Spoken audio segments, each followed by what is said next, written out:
Bismillahirrahmanirrahim. Assalamualaikum warahmatullahi wabarakatuh. Waalaikumsalam warahmatullahi wabarakatuh. Innal hamdalillah nahmaduhu wa nasta'inuhu wa nastaghfiruh wa nu'minu bihi wa natawakkalu alaihi. Asyhadu an la ilaha illallah wa asyhadu anna Muhammadan abduhu wa rasuluhu la nabiyya ba'dah. Allahumma salli wa sallim ala sayyidina Muhammadin wa ala ali sayyidina Muhammad wa ashabihil ahyari ajma'in wa man tabi'ahum bi ihsani illa yaumiddin. Wa qala ta'ala a'udzu billahi minasy syaithanir rajim. Qul ya ibadiyalladzii asrafu ala anfusihim la taqnatu min rahmatillahi innallaha yaghfirudz dzunuba jami'a innahu huwal ghafurur rahim. Hadirin ya Allah SWT, bersyukur kepada Allah SWT lagi dan lagi sampai dengan kita tiada lagi di muka bumi ini. Karena hakikatnya yang nampak semua ini nanti akan menghilang. Menghilang kemana ya? Yakni menghilang karena zat yang maha menciptakan, zat yang menghidupkan dan mematikan berkeinginan bahwa kita ini tidak kekal di dunia ini. Maka dikatakan dalam hadis qudsi, ya ibadi ana urid wa anta turid wala yakunu ila ma urid. Maka Allah sampaikan, ya ibadi wahai hambaku, ana urid, saya punya kehendak kata Allah. Wa anta turid, dan Allah pun tahu kalian ini punya berbagai macam keinginan. Wala yakunu ila ma urid, dan tidak akan terjadi kecuali kehendak Allah Subhanahu wa taala. Jadi kalau Allah takdirkan kita harus pergi dari dunia ini, maka tidak ada satu orang pun yang bisa melawannya. Sesungguhnya keinginan kita di dunia ini kekal.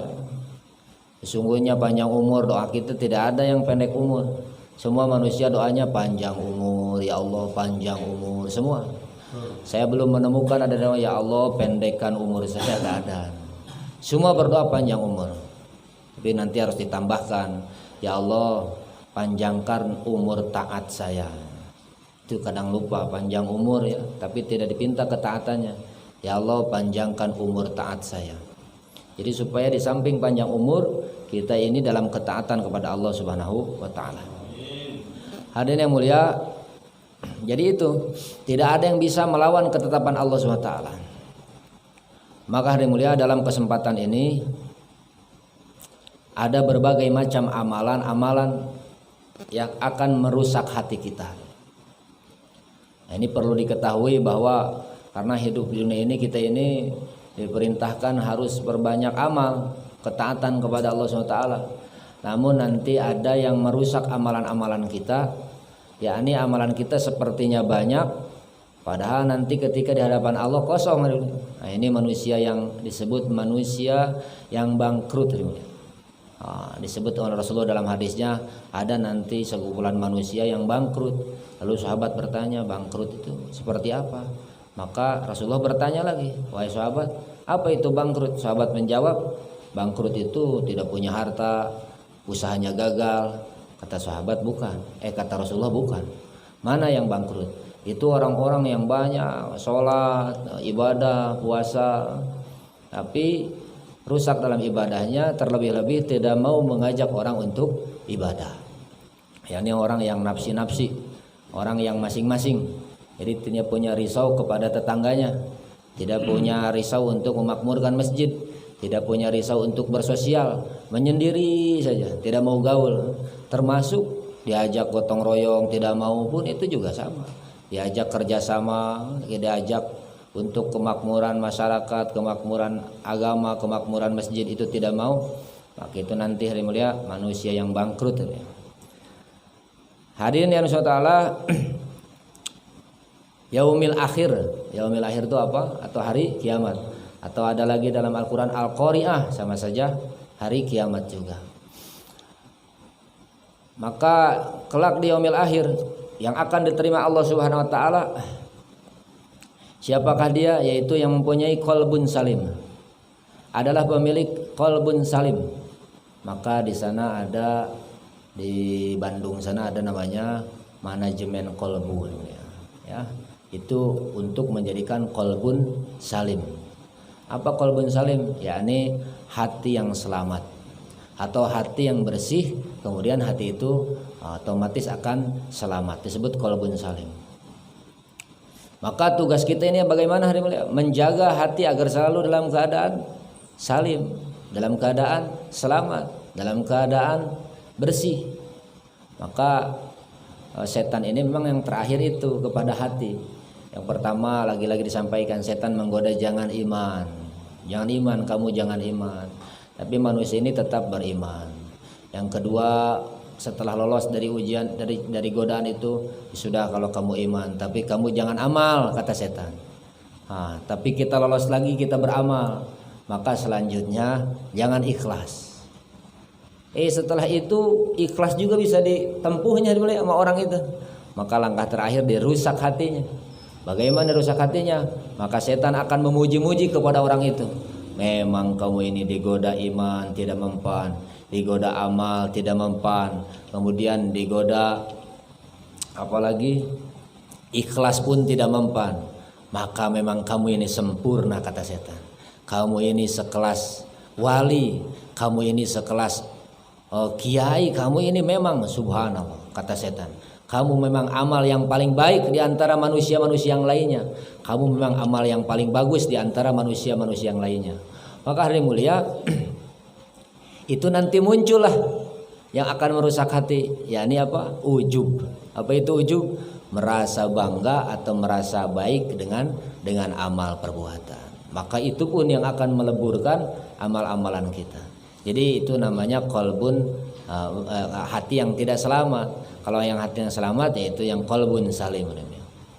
Hal-hal apa saja yang akan merusak hati kita ini? Maka yang pertama hari mulia, berbuat dosa dan mengharapkan tobat atau ampunan dari ulama. Ini dibahas nanti. Berbuat dosa, mengharapkan tobat atau ampunan dari ulama. Di antara Al-Qur'an banyak sekali disebutkan bahwa tafsir atau bahwa sifat Allah yang Maha Pengampun, Allah Ghafurur Rahim, Allah Ghafur Maha Pengampun, Rahim Maha Penyayang. Kemudian hari yang mulia, fadilah atau kelebihan kita menjadi umat Rasulullah SAW ini dibanding dengan umat-umat yang lainnya. Ini fadilahnya apa saja? Adalah mudahnya mendapatkan ampunan Allah. Jadi karena Allah ini menspesialiskan Rasulullah, maka termasuk kepada umatnya manusia yang terbaik, atau disebut juga uswatun hasanah, suri teladan yang baik. Bahkan Nabi Adam alaihissalam ketika meminta ampun kepada Allah, itu hari mulia meminta ampunnya ini disebutkan bersyafaat kepada Rasulullah SAW. Maka dikatakan oleh Allah, kenapa Adam engkau ini tahu? Dari mana tahu Muhammad? Sedangkan Rasulullah ini belum dilahirkan. Maka kata Adam, aku melihat ada kalimat la ilaha illallah Muhammadur Rasulullah, hanya nama yang terbaik yang disandingkan dengan Allah Subhanahu wa taala. La ilaha illallah Muhammadur Rasulullah. Maka dia bersyukur kita menjadi umat Rasulullah sallallahu alaihi wasallam. Yang pertama adalah keuntungannya paling mudah diampuni atau mendapatkan ampunan dari Allah Subhanahu wa taala. Nabi Adam alaihissalam hanya melakukan satu kesalahan saja, yaitu mendekati pohon larangan atau yang disebut kita pohon khuldi. Kemudian beliau harus pergi atau harus keluar dari surga dalam keadaan terbuka auratnya. Allah menghinakan karena kesalahannya. Sesampainya di bumi, lalu beliau meminta ampun kepada meminta ampunnya ini bukan sebentar-sebentar ya, Nabi Adam itu selama berapa? 40 tahun. 40 tahun meminta ampun kepada Allah. Kalau kita umur kita mungkin 40 tahun. Kalau Nabi Adam 40 tahun meminta ampun kepada Allah Subhanahu wa taala. Jadi beruntunglah kita Umat Nabi SAW karena walaupun berbuat dosa tidak langsung diusir. Atau kita misalkan berbuat dosa langsung ditelanjangi seperti layaknya Nabi Adam alaihissalam. Kalau ada hari ini, kalau Allah berlakukan hukum kepada Nabi Adam, lalu diberlakukan kepada kita umat Rasulullah, sekali berbuat dosa maka telanjang ada yang mulia. Oh, rasa-rasanya banyak yang terbuka busananya, banyak yang telanjang. Maka nanti akan repot urusannya. Dan Allah sangat mudah ampunannya. Justru umat Nabi SAW ini banyak sekali melakukan dosa dan maksiat, kita akui. Ya makanya tadi repot kalau diberlakukan aturan kepada Nabi Adam, diberlakukan kepada kita, ini repot nantinya. Sebesar apapun dosa kita hari mulia, maka dosa umat Rasulullah SAW ini akan diampuni oleh Allah selama pertobatannya ini sungguh-sungguh kepada Allah Subhanahu Wa Taala. Jadi sudah lupakan yang lalu-lalu, maka bagaimana kita ini tubu ilallah taubatan nasuha, bertobat kepada Allah dengan tobat yang sesungguh-sungguhnya. Sedih melihat teman kita yang memang belum berhijrah, teman kita yang masih lalai. Ya, kita bagaimana caranya? Mempunyai pikir, ajak, lalu doakan. Ajak di siang hari, doakan di malam hari. Ajak di siang hari, sebutkan namanya di sholat malam kita. Ya Allah, fulan bin fulan, fulan bin fulan. Bagaimana tidak ada risau ya Allah. Kami rame-rame di masjid, kami rame-rame di musola, kami rame-rame mengurus musola, kami rame-rame berjuang untuk musola. Tapi si fulan ini kok diam-diam saja ya Allah. Bagaimana ini ya Allah? Doakan di malam hari, sebutkan namanya. Maka nanti Allah yang akan merubah hatinya, Allah membolak-balikan hatinya. Allah Subhanahu wa taala berfirman, A'udzu billahi minasyaitonir rajim. Qul ya ibadilladzi asrafu ala anfusihim. Qul di sini adalah kalimat perintah. Qul katakanlah oleh wahai Muhammad, ya ibadi hai hamba-hambaku. Ya ibadi wahai hamba-hambaku. Alladzi asrafu ala anfusihim, yang telah melampaui batas terhadap diri mereka sendiri. Nih ajibnya Allah dulu ya. Allah saja yang berhak atas segala sesuatu. Allah mau bicara apa saja, ada yang melarang kira-kira? Tidak. Allah mau berbuat apa saja, Allah mau melakukan apa saja, Allah mau mengucap apa saja, itu tidak ada satupun yang bisa mengonplain atau mencerca atau menyela ataupun melarang. Terserah Allah. Tapi Allah Subhanahu wa taala yang bebas, sebebas-bebasnya menyebutkan kepada manusia yang maksiat itu bukan hai pembunuh, wahai pejinah, wahai pemabuk, wahai orang-orang pemaksiat. Tidak hari ini. Bagaimana kata-kata Allah dalam Quran? Alladzi asrafu ala anfusihim. Wahai hambaku. Siapa? Yakni orang-orang asrafu ala anfusihim yang telah melampaui batas terhadap diri mereka sendiri. Melampaui batas. Inilah hari ini halusnya perkataan Allah. Tidak menyebut wahai hamba-hambaku yang pejinah, wahai hamba-hambaku yang sering melalaikan waktu sholat, wahai hambaku yang pemabuk. Tidak. Wahai hambaku siapa? Asrafu ala anfusihim, yakni orang yang telah melampaui batas ala anfusihim terhadap diri mereka sendiri. Ini artinya orang yang berbuat dosa, tapi tidak disebutkan pemaksiat oleh Allah. La taqnatu mir rahmatillah. Janganlah kamu berputus asa dari rahmat Allah. Sampaikan ini kepada teman-teman kita, kepada tetangga kita, kepada teman-teman kita di pekerjaan, di pabrik, di kantor. Dirangkul, dihelus-helus. Dengan candaan kita, dengan halusnya kita. Nih Allah sampaikan dalam firman-Nya, wahai orang yang melampaui batas, jangan berputus asa pada ampunan Allah. La taqnatu mir rahmatillah. Janganlah kau berputus asa dari rahmat Allah. Artinya selama jasad ini bergabung dengan ruh, bergabung, bersatu, artinya hidup, maka itu masih terbuka lebar-lebar pintu tobat. Bagaimana sih manusia ini sudah bertobat, sudah berhijrah? Saya sudah berhijrah. Saya sudah memperbaiki dari masa lalu yang maaf misalkan dulu saya boro-boro ada jazbah ke masjid, ke musola. Sekarang saya berarti kan sudah sungguh-sungguh ini sudah berubah ini. Saya sudah ke masjid ini. Saya sudah berjuang melangkahkan kaki untuk berjamaah di masjid. Saya sudah berjuang untuk menahan barang-barang haram jangan sampai masuk ke dalam perut saya dan keluarga saya. Tapi tetap saja saya ada berbuat salahnya, gimana ya? Ini kata Imam Ghazali, jangan berputus asa. Karena surga ini sekali lagi bukan tempat orang yang tidak berdosa, tapi surga adalah tempat orang yang berdosa, tapi sekali berdosa langsung bertobat ketika itu juga. Berdosa, bertobat, berdosa, bertobat. Oh, berarti yang seperti itu disebut tobat sambal bukan? Tergantung mana yang disengaja, mana yang tidak disengaja. Allah tahu lah.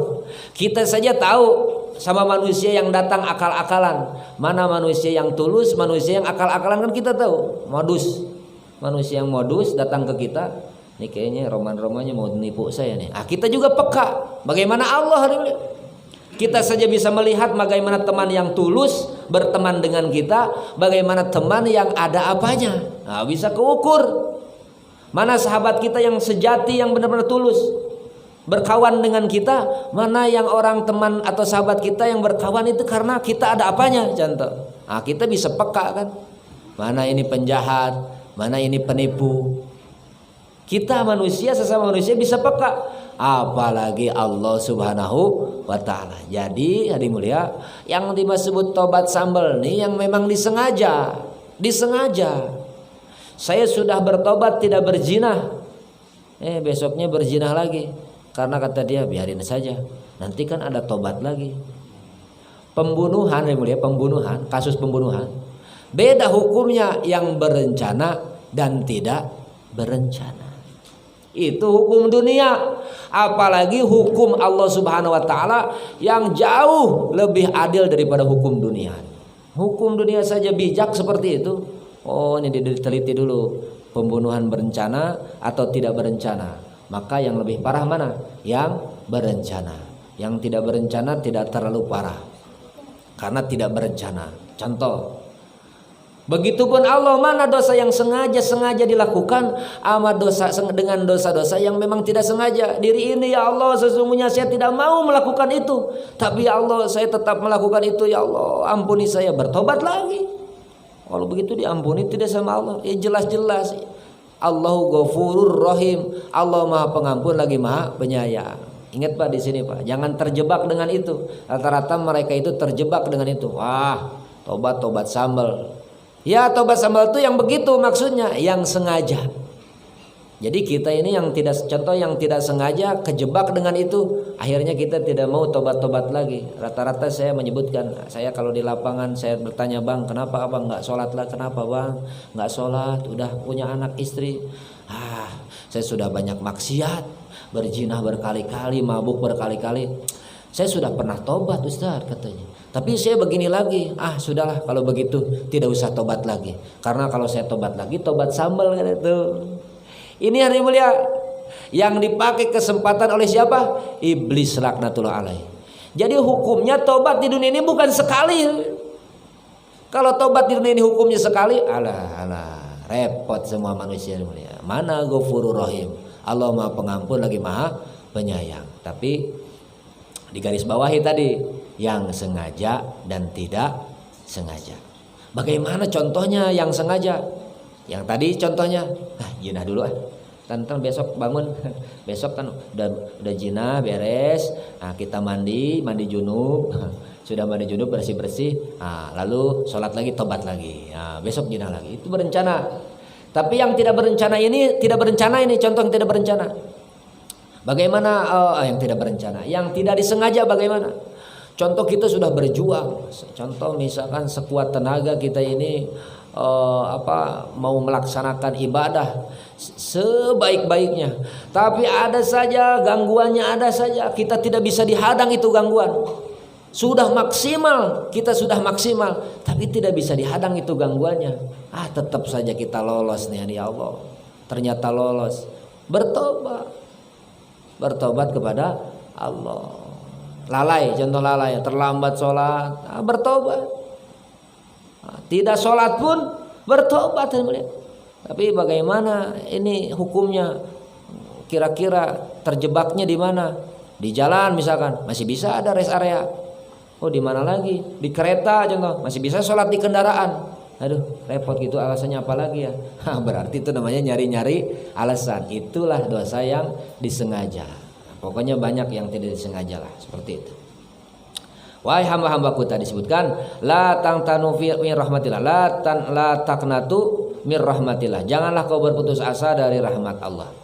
Innallaha yaghfiru dzunuba jami'an. Masya Allah, hari mulia. Innallaha, sesungguhnya Allah, yaghfiru dzunuba, akan mengampuni dosa-dosa jami'an, semuanya. Ajib tidak? Malah dikatakan orang maksiat berpuluh-puluh tahun, 2 jam sebelum meninggal dia bertobat, sungguh-sungguh nangis-nangis, lalu memperbaiki amalnya, meninggal, maka mendapatkan ridho Allah Subhanahu wa ta'ala. Itulah ajibnya Allah. Tidak perhitungan.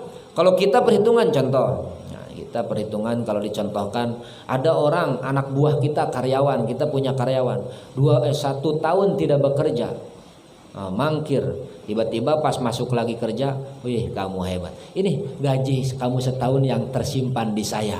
Kerja enggak, terus kita gaji, rugi tidak? Karyawan kita tidak kerja tapi kita bayar, padahal kita tidak kerjanya, dia sengaja. Tiba-tiba begitu masuk kerja, setelah setahun mangkir tidak kerja, dia nongol. Oh dari mana aja? Oh ini saya. Oh ini gaji setahun kamu ya, selama kamu tidak bekerja. Gaji selama tidak bekerja gak ada.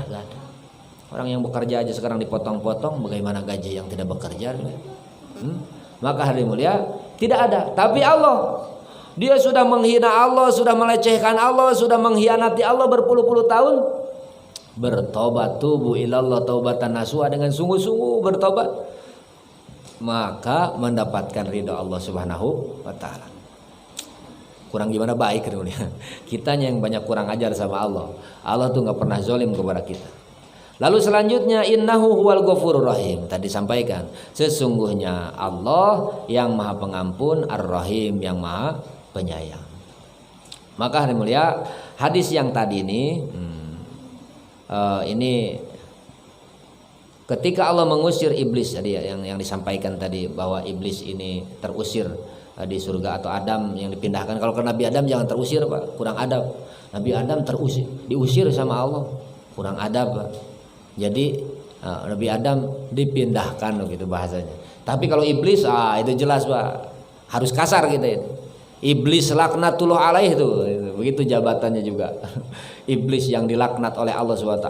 Maka hari mulia, iblis ketika Allah mengusir iblis laknatullah alaih karena sakit hati, iblis pun berkata bahwa saya berkeinginan untuk terus-menerus menggoda anak Adam sampai nyawanya di tenggorokan. Kata iblis, ya sudah, saya sakit hati sama si Adam.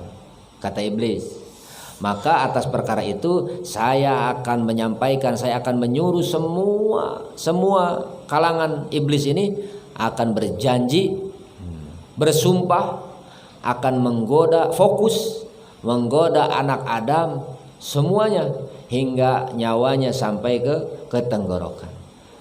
Maksudnya hari mulia, maka kepada orang-orang beriman Allah Subhanahu wa taala berseru atau berfirman, ya ayyuhalladzina amanu tubu ilallah taubatan nasuha.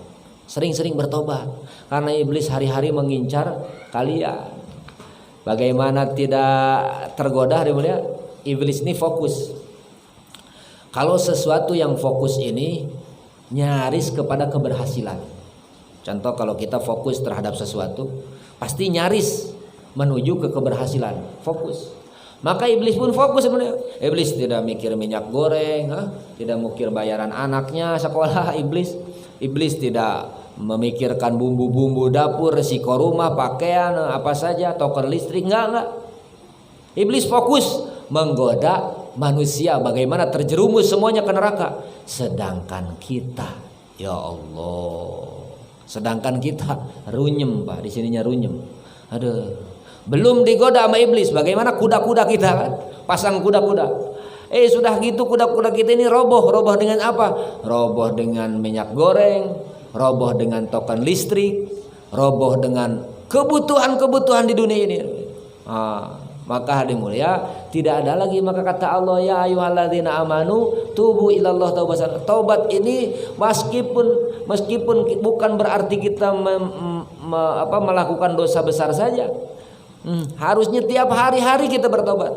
Maka alhamdulillah di setiap sholat itu dibacakan doa apa? Rabbana dzalamna anfusana wa illam taghfir lana wa tarhamna lanakunanna minal khasirin. Lalu selanjutnya la ilaha illa anta subhanaka inni kuntu minadz dzalimin. La ilaha illa anta subhanaka. Itu kalimat taubat. Tadi sebutkan astagfirullahalazim, astagfirullahalazim. Tapi bukan astagfirullah, awas Pak. Astagfirullah bukan. Astagfirullahalazim, astagfirullahalazim wa atubu ilaihi afdalu zikri fa'lam annahu la kalimat thayyibah. Orang yang hari-hari sering menzikirkan kalimat thayyibah hadirin mulia, maka nanti akan mudah ketika syakaratul maut. Itu. Maka hadirin subhanahu wa taala diperintahkan untuk apa tadi oleh Allah? Diperintahkan untuk tobat yang sesungguh-sungguhnya. Jadi tobat ini ya. Nah, ini sekarang kita membahas bagaimana ini tobat ini. Tobat ini meliputi dua hal. Tobat ini meliputi berapa? Dua hal. Ini tobat terhadap dosa yang atau kesalahan kepada Allah. Tobat dari dosa atau kesalahan kepada Allah. Dan tobat atas dosa atau kesalahan terhadap manusia. Hati-hati mulia, kalau kita hubungan dengan manusia berselisih nih, apalagi di perumahan rapat, rumah perumahan ini satu tembok dibagi dua. Aduh, riskan berselisih perumahan ini. Ada kita akur, suami dengan suaminya, istri kita dengan istri orang ribut. Itu perumahan Pak, jangan heran. Ada kita akur, istri akur, RT-nya dengan warganya ribut mulia. Ada RT-nya baik kepada warganya, istrinya ini wah dan lain sebagainya, ribut dunia ini. Begitulah perumahan ini. Maka mulia, hati-hati di sini. Kalau kita berselisih dengan manusia berhari-hari, nauzubillah, lalu kita meminta ampun kepada Allah, ya Allah ampuni dosa saya berselisih ini, demi Allah tidak akan Allah ampuni. Repot tidak urusannya. Aduh, kenapa nggak diampuni sama Allah? Kenapa? Ada syaratnya kata Allah. Oh, apa syaratnya ya Allah? Syaratnya selesaikan dulu urusanmu dengan sesama manusia. Itu yang gengsinya itu di situ. Ya terserah kata Allah. Kalau kamu mau diampuni, maka ampuni islah diri dulu dengan orang yang berselisih. Maka repot Pak. Jaga jangan berselisih dengan. Kalau dosa kepada Allah, tinggal langsung kepada Allah. Ya Allah, ampuni dosa saya. Ya Allah, saya menzalimi diri saya sendiri. Itu kalau ke Allah, insya Allah diampuni. Allahu Ghafur tadi kan, Innallaha Ghafurur Rahim. Sesungguhnya Allah Maha Pengampun lagi Maha Penyayang. Tapi kalau kesama manusia itu tidak Allah ampuni sebelum kita perbaikan dulu dengan sesama manusia. Maka repot, hati-hati jangan berselisih dengan sesama manusia atau dengan tetangga, dengan siapa, jangan. Kalau bisa. Tapi kalau jangan tidak boleh berselisih, tapi tetap saya pernah berselisih juga, gimana ya? Maka hilangkan gengsi Pak. Lalu datang ke situ, Bu, Pak, saya sekeluarga atas nama pribadi dan keluarga kita bertetangga di sini, saya meminta maaf kepada ibu bapak ya. Nah, terus kata dia, ya sama-sama Pak, kita juga minta maaf. Selesai kalau begitu. Lalu kita meminta maaf kepada Allah, maka diampuni sama Allah. Tapi kalau seandainya yang kedua contoh, Pak, Bu, saya minta maaf atas diri pribadi dan keluarga atas dosa saya kepada ibu kesalahan. Lalu kata orang tersebut, dengerin lo ya, sampai mati nggak bakalan saya ampuni. Itu tidak mempan ya. Maka nanti urusan dia dengan Allah. Urusan kita selesai, sudah meminta maaf, lalu urusan kita dengan Allah selesai. Nah, kalau yang repot adalah urusan dia dengan Allah. Jadi jangan khawatir digituin Pak. Aduh ya Allah sampai mati nggak diampuni gimana ya? Tidak Pak. Kita sudah islah diri, kita sudah meminta maaf. Nah, kalau ucapan mereka begitu, nah itu nanti tinggal pertanggungjawaban dia dengan Allah. Yang penting kitanya ini jangan gengsi. Meminta maaf lebih baik daripada memaafkan. lebih baik. Memang ini amalan langitan. Aduh, tar dulu dia yang bikin salah, gue yang minta maaf. Nah, itu jadi makanya berat. Tapi yang berat-berat ini memang kunci surga. Karena kenapa berat? Hadiahnya gede. Kalau ringan-ringan mah paling hadiahnya kipas angin. Apalagi kompor gas. Ini surga dia. Ridho Allah lebih mahal daripada segala-galanya. Maka meminta maaf lebih baik memaafkan. Itu nanti ada aja, Pak. Ada aja di perumahan tuh ada. Ya kalau rukun terus sih alhamdulillah, subhanallah ya. Tapi ada aja nanti, aduh perkaranya sepele saja, masalah got lah, masalah apa, masalah sampah, masalah apa saja. Alhamdulillah di sini mah sampahnya manfaat, Pak, masya Allah, barokah, Pak, di sini, Pak. Nah itu, Pak, nanti selain daripada kita mendapatkan keuntungan, kita mendapatkan pahala daripada semua itu. Nah, maka hari mulia. Lalu yang selanjutnya, taubat kepada Allah ini harus memenuhi syaratnya. Yang pertama, berhenti dari dosa tersebut. Oh, kalau berhenti dari dosa tersebut berarti kan saya dosanya mabok, berarti besok jinah lah, nggak apa-apa. Bukan, bukan. Maksud berhenti dari dosa tersebut tuh intinya yang itu diberhenti, tidak mengulang lagi. Yang lainnya pun bukan berarti boleh diberi kesempatan oleh Allah, bukan. Bertobat daripada dosa-dosa. Yang kedua, menyesali perbuatan tersebut. Lalu yang ketiga apa? Berjanji untuk tidak mengulangi lagi. Berjanji untuk tidak mengulangi lagi. Tapi tadi yang saya sampaikan, kalau ini memang tidak sengaja, tidak sengaja gimana ya? Ada pada ayat, ada nanti ada. Bagaimana dosa yang tidak sengaja tuh ya? Ada nanti, ketemu nanti sendiri.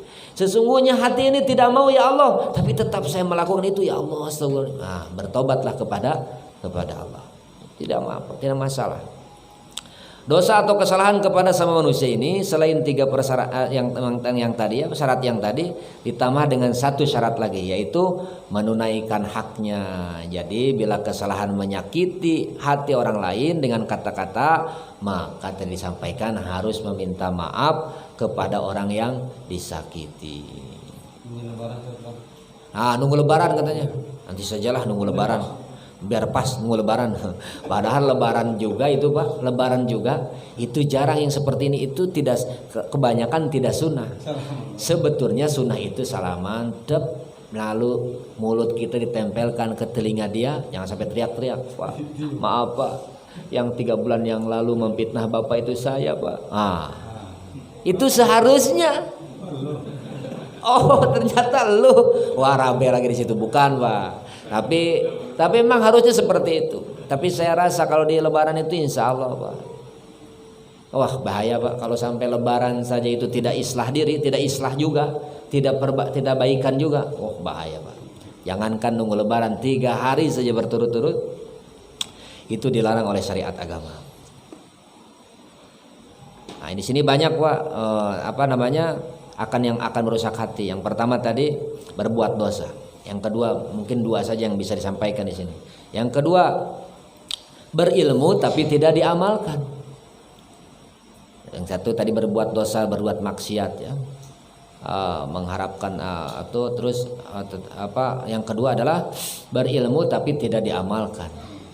Yang benar adalah rajin mencari ilmu, lalu dicatat, lantas diamalkan.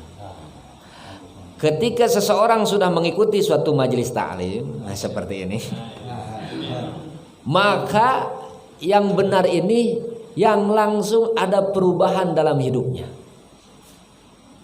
Itu, Pak, cirinya majelis yang diridhoi oleh Allah adalah majelis yang mencetak manusia-manusia untuk berubah menjadi lebih taat kepada Allah SWT. Tapi kalau satu majelis setelah itu tidak ada perubahan, berarti ada yang salah dalam majelis tersebut. Nah, ya, terutama bagi yang menyampaikan majelisnya ya. Maka itulah hari mulia. Maka harus ada perubahan. Majelis taklim, maka harus ada perubahan pada dirinya. Maka mana orang yang tersebut diabadikan dalam Al-Qur'an, atamuruna nasa bil birri wa tansawna anfusakum wa antum tatlunal kitab afala ta'qilun. Ini teguran bagi orang yang tadi yang berilmu tapi tidak mengamalkan. Atamuruna an-nasa bil birri. Allah bertanya, mengapa kamu suruh orang lain mengerjakan kebaikan? Kamu suruh manusia berbuat kebaikan. Wa tansawna anfusakum, sedang kamu melupakan diri atau tidak memperhatikan diri kamu sendiri atau tidak mengamalkannya. Wa antum tatlunal kitab, padahal kamu sendiri yang tahu dalam kitab, kata Allah. Kamu yang tahu. Terakhirnya afala ta'qilun, apakah kamu tidak punya otak? Begitu tafsirnya. Itu tafsiran saya saja. Kalau Allah nggak begitu. Apakah kamu tidak berpikir? Afala ta'qilun, apakah kamu tidak punya pikiran? Atau apakah kamu tidak berpikir? Banyak Pak itu. Maka saya katakan berulang-ulang, pernah di sini juga, untuk berbicara ini mudah seperti ini. Mudah berbicara. Tapi nanti kita siap istiqomah terhadap apa yang kita amalkan atau kita bicarakan. Coba. Lalu selanjutnya, ya ayyuhalladzina amanu lima taquluna ma la taf'alun, kaburo maktan indallahi an taqulu ma la taf'alun. Hai orang-orang yang beriman, ya ayyuhalladzina amanu, wahai orang-orang yang beriman, lima taquluna ma la taf'alun, mengapa kamu mengatakan apa yang tidak kamu perbuat? Allahu akbar. Mengapa kamu mengatakan apa yang tidak kamu perbuat? Kaburo maktan indallahi antakulu ma la taf'alun. Amat besar kebencian di sisi Allah. Kaburo maktan indallah. Amat besar Allah bencinya kepada siapa? Kepada orang yang tadi. Atau amatlah besar kebencian indallahi di sisi Allah. Antakulu, bahwa kamu mengatakan apa-apa atau perkara-perkara la taf'alun yang tidak kamu kerjakan. Allah. Maka lebih besar lagi ancamannya Allah Subhanahu wa ta'ala. Maka saya yang dibicarakan tidak kurang lebih daripada sholat berjamaah dan bagaimana perempuannya menutup aurat secara sempurna. Itu saja Pak. Tidak melenceng lagi dari situ. Bagaimana iman, bagaimana hati tidak meminta maaf daripada lebih baik daripada memaafkan. Itu juga sudah amal Pak, alhamdulillah. Karena di sini ada teguran begini Pak, bergetar hati ketika menyampaikan ini. Kan gampang kalau bicara mah, Pak. Walaupun dia yang menghina saya, kita yang meminta maaf. Kenapa enggak? Kan mudah. Tapi ini Pak Haji pernah dipraktekkan. Saya menyampaikan ini bukan kesombongan, tetapi pernah dipraktekkan. Jadinya karena kalau tidak tegurannya tadi sangatlah kaburo. Apa kata Allah? Kaburo maktan indallah. Amatlah besar kebencian di sisi Allah. Maka Pak, suatu ketika ini cerita sedikit. Berselisih. Ini ngomongin pribadi Pak. Berselisih Pak dengan tetangga. Segala binatang diucapkannya Pak. Segala kotoran diucapkannya. Segala perkataan yang tidak layak diucapkannya. Bergetar. Tangan saya bergetar begini Pak. Ya bergetarlah, semua juga punya hawa nafsu Pak. Allahu Akbar. Kamu ini ya sudah. Perkaranya mau sedikit saja perkaranya. Perkaranya ini ya. Aduh ini live lagi ya. Gak apa-apa lah. Ini menyebar ke TPI ini bahaya nih. Karena nanti tetangga saya lihat nih, gak apa-apa lah. Buat pelajaran. Gak apa-apa ya, saya ceritakan. Betul ya, ini YouTube ya. Ini menyebar sampai ke TPI nanti. Nah, tidak mengapa. Karena ini perkara baik Pak. Perkaranya sedikit saja. Anak kecil, anak saya lari ke rumah tetangga dalam keadaan tidak memakai sendal. Ya kalau menurut saya sih ya kecilnya kalau memang mau marah suruh bapaknya ngepel. Saya tidak masalah untuk ngepelin sendal rumahnya. Tapi keluar Pak, subhanallah, mencak-mencak keluar, dasar kamu ini tidak mendidik segala macam. Saya diam sajalah. Istri melihat dari rumah mengintip gini, ngelus dada. Karena saya sudah sampaikan, Bapak juga sampaikan untuk kepada istri masing-masing. Urusan suami kamu jangan pernah ikut campur.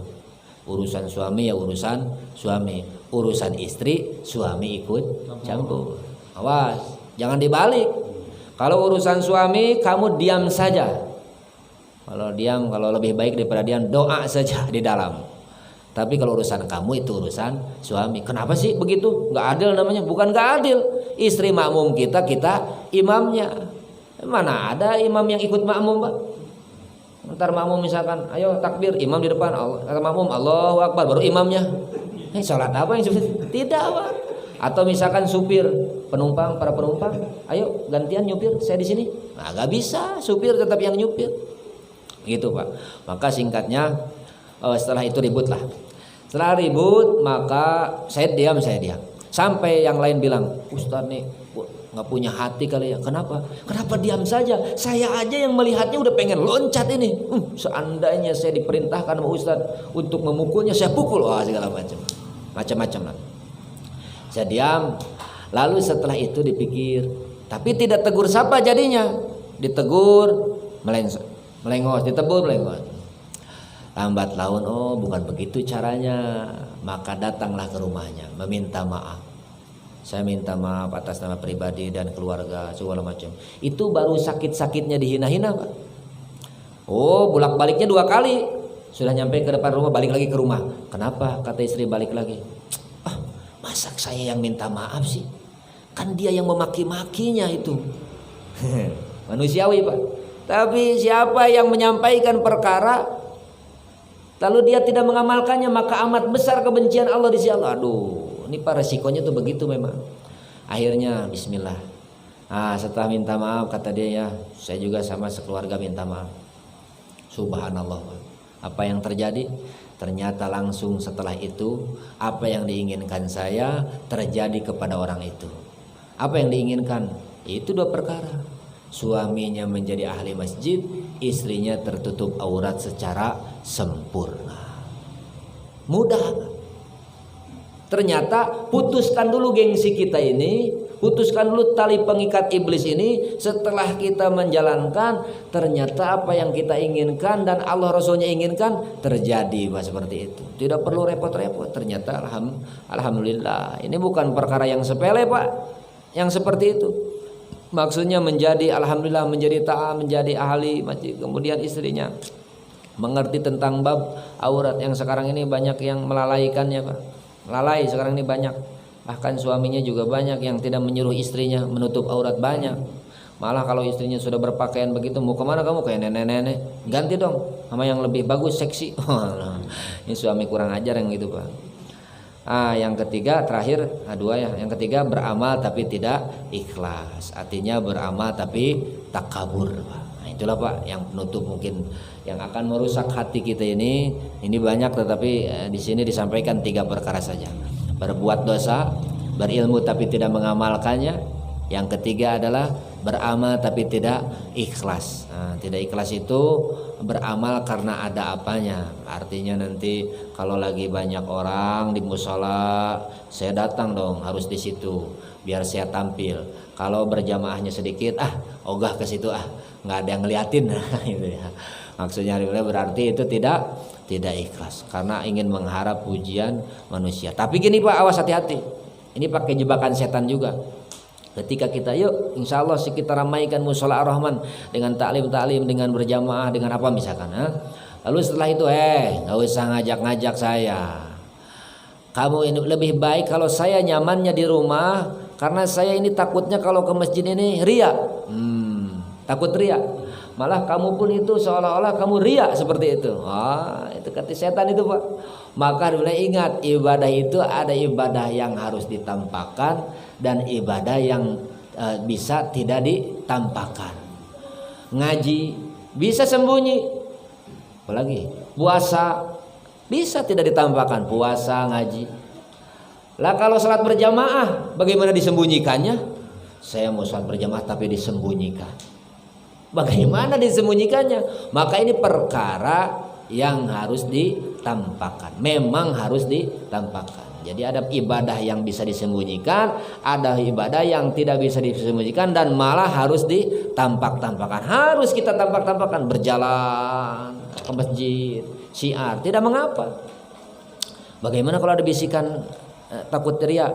Maka takut ria lalu menggagalkan amalan baik itu, itulah ria. Di saat orang takut ria lalu menggagalkan kebaikan itu, maka disitulah jatuh kepada orang tersebut adalah ria. Nauzubillah, semua nauzubillah. Alhamdulillah, Pak, apa yang kita dengar dari awal sampai akhir ini, mudah-mudahan kita siap amal dan kita ini bisa menyampaikan kepada yang lainnya. Semua ini hari mulia atas kehendak Allah Subhanahu wa taala. Maka terakhir, insya Allah semoga ujian yang menimpa kita ini, ujian penyakit ini, segala Allah angkat penyakitnya hari mulia. Segala Allah selesaikan, karena memang sudah banyak yang tidak kondusif. Gara-gara si titik-titik ini Pak. Pekerjaan, usaha, rumah tangga dan sebagainya. Maka ini adalah akui kepada Allah. Nangis-nangis Pak di tengah tahajud kita. Akui kepada Allah, ini adalah akibat daripada dosa-dosa kita. Semoga Allah menyelesaikan masalah-masalah ini dan kita kembali lagi kita bisa melaksanakan ibadah kepada Allah dengan tenang insyaallah. Maka tutup majlis ini dengan kifaratul majlis. Subhanakallahumma wa bihamdihi, subhanallah bihamdika, asyhadu an la ilaha illa anta astaghfiruka wa atubu ilaih. Assalamualaikum warahmatullahi wabarakatuh.